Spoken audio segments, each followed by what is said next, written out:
پیارے دوستو، بشار الاسد اور ان کے خاندان کا اب کیا مستقبل ہے؟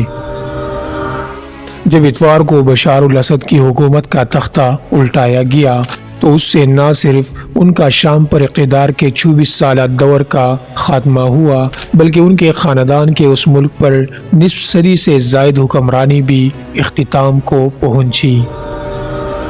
سن 2000 میں مسند اقتدار پر براجمان ہونے سے قبل ان کے والد شام کے 3 دہائیوں سے صدر تھے۔ اب جب شام میں اسلامی گروپ ہیئت تحریر الشام حکومت سازی کے کام کو آگے بڑھا رہا ہے تو ایسے میں شام کے معزول ہونے والے صدر، ان کے اہلیہ اور ان کے 3 بچوں کے مستقبل کے بارے میں بھی یقین سے کچھ نہیں کہا جا سکتا۔ اب شام کا سابق حکمران خاندان اس وقت روس میں پناہ لیے ہوئے ہے اور ایسے میں یہ سوال جنم لیتا ہے کہ آگے ان کا کیا ہوگا۔ بشار الاسد نے اقتدار سے بے دخلی کے بعد روس کا انتخاب کیوں کیا؟ اس سوال کا ایک سادہ سا جواب تو یہی ہے کہ سن 2011 میں شروع ہونے والی خانہ جنگی کے دنوں میں روس بشار الاسد کا اہم اتحادی بن کر سامنے آیا تھا، اور کریملن کے مشرقی وسطی کے اس ملک میں 2 فوجی اڈے بھی ہیں۔ سن 2015 میں روس نے بشار الاسد کی حمایت میں فضائی حملے شروع کیے، جس سے ملک میں جاری جنگ کا حتمی نتیجہ بشار الاسد کے حق میں نکلا اور ان کے خلاف برسر پیکار گروپوں کو شکست کا سامنا کرنا پڑا۔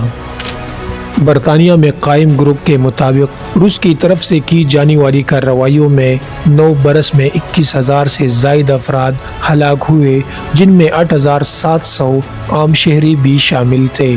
تاہم روس کی توجہ یوکرین میں بٹی ہونے کی وجہ سے روس یا تو اب بشار الاسد سے تعاون کرنے پر آمادہ نہ تھا یا پھر وہ اس قابل ہی نہیں تھا کہ نومبر کے آخر میں وہ بشار الاسد کے خلاف باغیوں کے حملوں کو روک پاتا۔ جب باغی فورسز نے دمشق کا انتظام سنبھال لیا تو اس کے چند گھنٹوں کے بعد روس کے سرکاری میڈیا نے یہ خبر دی کہ بشار الاسد اپنے خاندان سمیت روس آ گئے ہیں اور انہیں انسانی بنیادوں پر پناہ دی جائے گی۔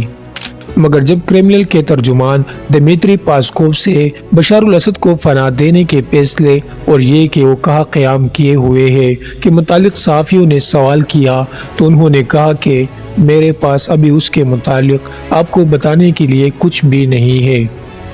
یقیناً پناہ سے متعلق فیصلہ ریاست کے سربراہ کی اجازت کے بغیر نہیں لیا جا سکتا، یہ ان کا فیصلہ ہے۔ بشار الاسد کے روس اور خاص طور پر ماسکو سے گہرے روابط کسی سے ڈھکے چھپے نہیں۔ سن 2019 میں فائنانشل ٹائمز کی تحقیقات میں یہ بات سامنے آئی تھی کہ شام میں خانہ جنگی کے دوران ملک سے دسیوں لاکھوں ڈالر باہر لے جانے کی غرض سے بشار الاسد کے خاندان نے روس کے دارالحکومت ماسکو میں 18 انتہائی پرتعیش اپارٹمنٹس خریدے ہیں۔ گزشتہ ہفتے روس کے ایک مقامی اخبار کی خبر کے مطابق بشار الاسد کے 22 برس کے بڑے بیٹے حافظ الاسد ماسکو سے اس وقت پی ایچ ڈی کر رہے ہیں۔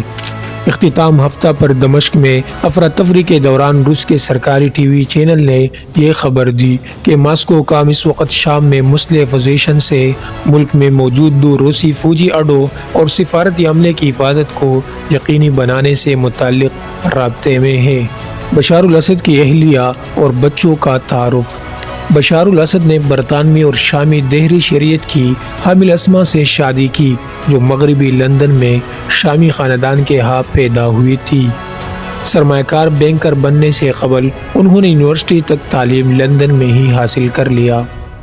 اسما سن 2000 میں مکمل طور پر شام منتقل ہو گئی اور بشار الاسد کے صدر بننے کے ساتھ ہی ان کی شادی بھی ان سے ہو گئی۔